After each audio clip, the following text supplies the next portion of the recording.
What's going on guys, it's Filthy and I'm back with another video. Today we're looking at GR speed farm for the Monk for patch 266, and this is a build that has improved dramatically I think with the changes to the patch. Now in the background you're seeing GR80, we're running that in 2.5 minutes flat. That's with not everything as ancient, so I think we're missing 2 or 3 pieces. We don't have particularly great gear, we've got 0 augments, and I think if you did put in some time and work on this particular build, it would certainly be hitting GR85, maybe even 90 in the 2.5–3 minute range. It's really powerful, really quick, and a lot of fun to play. Now before we jump in and look at the gear and the changes for 266, I want to welcome everyone who's new to the channel. Hit that subscribe button if you haven't already done so. We've got tons of guides, let's plays, tips and tricks, lots of Diablo 3 content, so do subscribe if you haven't. And as always guys, a thumbs up is greatly appreciated. So guys, you might be familiar with Wave of Light, but this is going to be the Legacy of Dreams version. We're going to go through, I think, a couple of the points of changes first, then we'll do the gear in depth, and then we'll do the skills. So Wave of Light Legacy of Dreams is going to revolve around the new gem. This basically gives us the LOD buff for free. Well, not for free, we've got to use the gem, but basically when you don't have any set bonuses, you get a huge damage increase, and your damage reduction is increased by 2% per legendary item.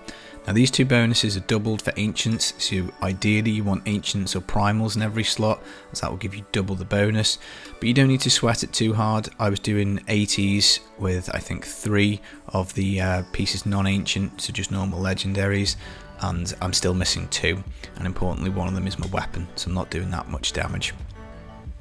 Now the main change really from last season for Wave of Light is we're going to be taking 2 new jewellery pieces. We're going to be taking the Flavour of Time, which is going to give us double pylons, which is extremely important, and that's going to be because we're going to take Squirt's necklace, and this is going to be a double damage modifier.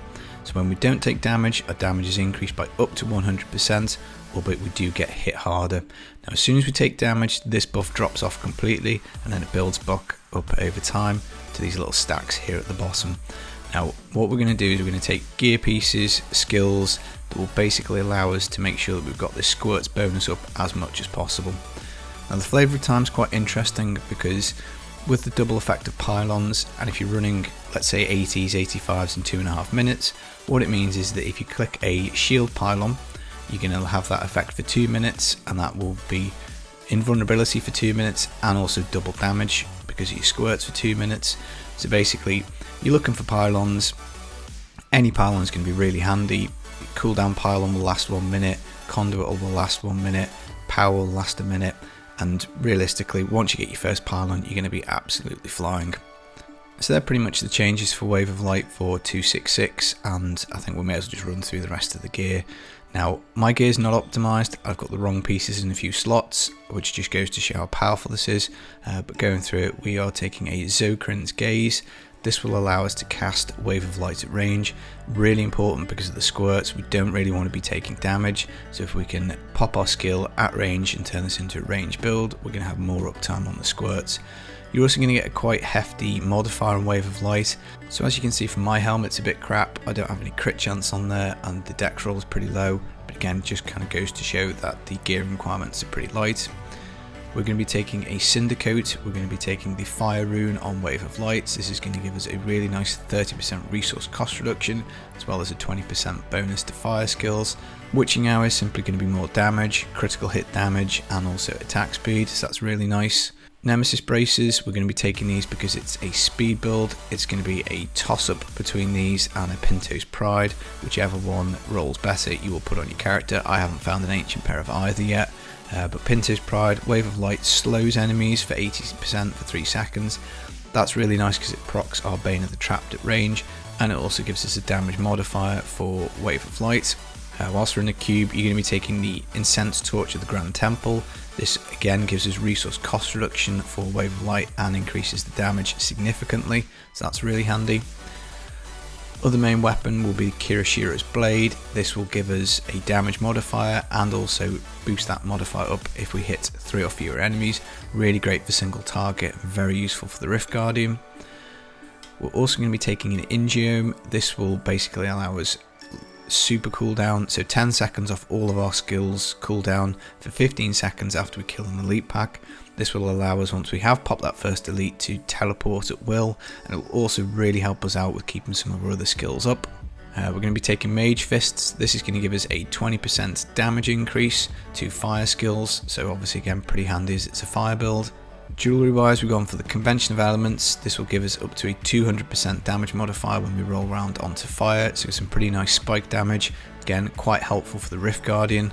I've actually gone for Unity for the other ring because it is a speed build. We want it to be nice and smooth. We don't want to be dying. We don't want to be proccing particularly. We want to be flying through content very quickly. So I've gone for the Unity for the extra toughness. This could easily be swapped out for an Obsidian Ring of the Zodiac, which would give us even more uptime on our abilities. So that's something to play around with. But I've just been going for Unity just to make it completely brainless and no risk of dying at all.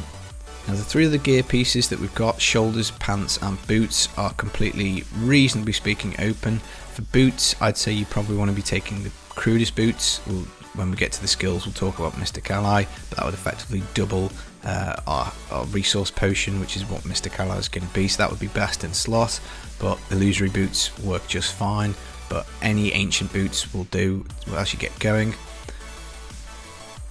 The same for your trousers. I've got Depth Diggers just because it's the best pair, the best rolled pants that I've got. You would ideally want Swampland Waders. This would again give another 20% fire damage.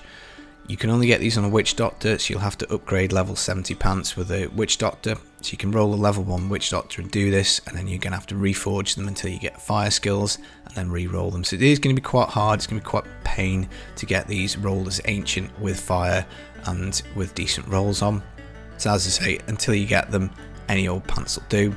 Shoulders is completely open as a slot. You can take any shoulders you want. In theory, because the push build uses Lefebvre's Soliloquy, you would probably want to get a nice ancient pair of these because this is what you're wanting to augment, but any ancient shoulders will do. You could take the Pauldrons of the Skeleton King for a chance at another free life, but pretty much any shoulders are fine. Now in the footage in the background, I was initially using this Kirishiro's blade, so I've only just recently found the upgrade, so my modifier on it is pretty low, it's towards the bottom of the 200%, and I was also comfortably doing GR80 with this particular pair of Mage Fist gloves. So as you can see guys, my gear isn't very good at all. Better gear would be another couple of levels I'd say at least, especially if I had all the pieces as ancient. So let's look at the skills. Wave of Light, Explosive Light hits like a truck. We've got loads of fire modifiers, so obviously it's the simple choice. Epiphany, gone for Desert Shroud. This will give us a 50% damage reduction whilst active, and we also get more spirit regen. And the reason we've gone for Desert Shroud again is if let's say we don't have a shield pylon or we don't have buffs up, we don't want to be getting one shot, we don't want to be proccing, so it's just there to pretty much make sure that we don't die. But by all means you could swap it out for Insight, get even more spirit regen, particularly if you were dropping the GR level a little bit. But I like Desert Shroud, I don't like dying whilst I'm speed drifting. Mystic Ally, Air Ally, this is basically a spirit potion. If we had the correct boots we would gain 200 spirit every time we activated this. It's on a 30-second cooldown, so it comes back very quickly. We'll talk about cooldown probably when we look at the gear again. Serenity, Ascension, this is extremely important. This is pretty much 4 seconds of damage immunity. Now the cooldown doesn't start until it's over, but this is really useful because what it means is that you can Wave of Light at a distance because of the helm, and if it looks like you're about to take any damage you can pop this, you can pop it just before you click a pylon, and you can use this situationally to avoid damage, and that means that you'll keep your Squirt's Necklace buff at max stacks for a lot more of the time. Now 16 seconds doesn't start until it ends, but if you think about it, with the Ingium that cuts it down to 6 seconds before any CDR is applied, so you get a cooldown pylon. Our CDR is about 50% anyway, so this thing comes back really quickly and it is very useful to pop pretty much on situation just to keep your squirts up, and it is really nice. Mantra of Salvation, we've got this pretty much just for the passive effect of increasing our resistances and dodge chance. You can activate it and get even more damage reduction. I probably wouldn't bother because it costs spirit, so you probably don't want to be pressing this at all. Again, we've just picked it just to avoid being one shot and to buff our toughness up if we do take damage, because obviously we've got to mitigate the squirt's 50% extra damage somehow. But again, by all means you can swap this out for Mantra of Conviction, which will give you an extra damage buff, and you probably want to go for Annihilation to get the move speed. But as I say, I quite like Agility, it's quite nice. Dashing Strike is how we're going to get around the map. Now Lightning, so the Quicksilver rune will give us 3 charges. You gain a charge every 8 seconds, so once your Ingeum is up, then you just get infinite charges and you can absolutely zip around the map. Same with the cooldown pylon, it is really nice. For our passives, we've gone for Beacon of Yitar. This will give us 20% cooldown reduction, which is fantastic. We want these abilities ready as soon as possible. Seize the Initiative, we're going to deal more damage against enemies who've got high health, that's really handy. Harmony, again, we're looking to buff up our resistances just to offset any kind of extra damage from the squirts. And then Near Death Experience, the game's quite random, you can get sucked into explosions, all sorts of stuff, so having a cheat death is really handy for that. And plus, as this is a gem up build, you're going to want to keep your max gems for every rift. So in terms of legendary gems, we've obviously got the Legacy of Dreams, the build doesn't function without it. And then we've just gone for 2 damaging gems, so Bane of the Trapped, which as we say is procced by the Pinto's Pride, and the Zai's Stone of Vengeance, giving us nearly 60% extra damage. Now with the Zai's, what you can do is you can flatten stuff off screen, so it is pretty handy. It's not necessary you can face tank things pretty much close range, but obviously the further away, the more damage you do. Now in terms of playstyle, you basically just want to get into the rift and pop all of your abilities. You want to save your Serenity until you actually need it, but don't be scared to use it, it comes back very quickly. So we mentioned cooldown earlier, I've been rocking about 50-55%. I think I'd have 50, I'm going to put this weapon on.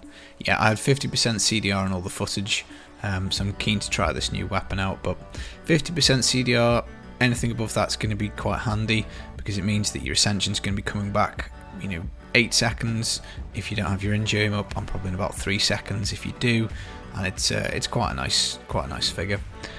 Now the build's obviously very quick, it's very fast and very mobile, and you, particularly this season with the theme, you can always hop yourself into a purple powering if you want.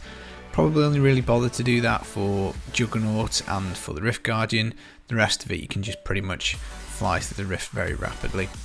Now if you want to change this up for a T16 build, you can pretty much dump everything that is defensive, so you take off your Unity, then you could put on an Avarice Band which would pick up gold, you'd probably drop a Zai's for a Boon of the Hoarder, and you'd drop your Witching Hour for a gold wrap, and then any of these abilities you can change to Epiphany to get extra resource, and you can also change off your Mantra for Mantra of Annihilation. So there's a few swaps that you can do.